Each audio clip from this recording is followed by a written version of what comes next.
Brazil support বাদ দিয়ে এখন আর্জেন্টিনা সাপোর্ট শুরু করে দিয়েছি। ব্রাজিলের কথা তো ও তো বাপ দাদার সম্পত্তি নিয়ে একদম কবরে চলে গেছে।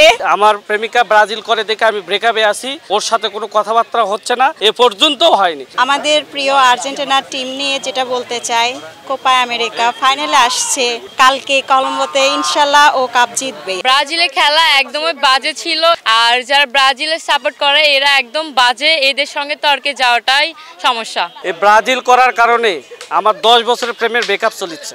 কালকে জিতার পর কেন আমি ফোন দিয়ে কথা বলবো। আজকে খুব এক্সাইটেড যে এখানে আসছি, সবাই মিলে আনন্দ করব, কিন্তু এই আনন্দ করার পরে যদি আবার কান্না চলে আসে, এই জন্য একটু ভিতরে টেনশন হচ্ছে। তারপরও ইনশাল্লাহ আর্জেন্টিনা টিম কোপা আমেরিকাতে কালকে কলম্বোর সাথে জিতবে আশা রাখি। আমরা বাংলাদেশের ফুটবল প্রেমী মানুষ যারা আছি তারা আর্জেন্টিনার খেলার ভক্ত, মেসির ভক্ত। এই আর্জেন্টিনার ভক্ত হওয়ার কারণে আর্জেন্টিনা এবং বাংলাদেশের সাথে একটা সুসম্পর্ক গড়ে উঠেছে। আশা করছি এই ফুটবলের মাধ্যমে বাংলাদেশ এবং আর্জেন্টিনার সম্পর্ক আরও সুদৃঢ় হবে। আমরা জানি যে আমরা জিতবই, এটা 100% কনফার্ম।